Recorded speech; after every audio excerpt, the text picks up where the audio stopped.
Welcome to Kenton Teaches. Enjoy the video.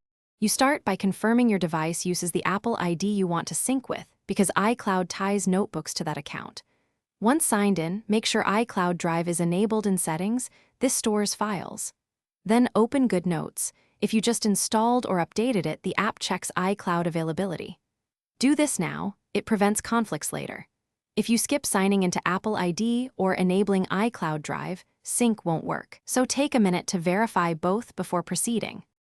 Once in Goodnotes, go to Settings and tap iCloud Sync so you control what moves to the cloud.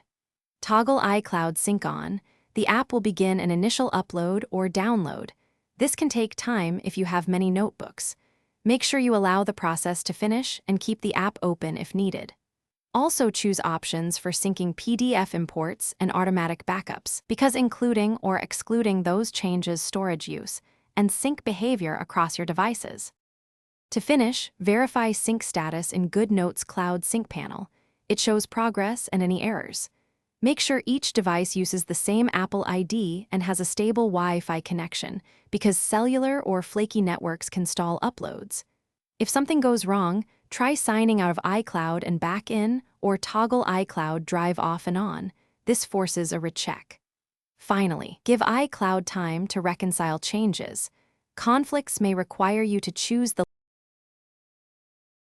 Thanks for watching. Please subscribe if this video was helpful.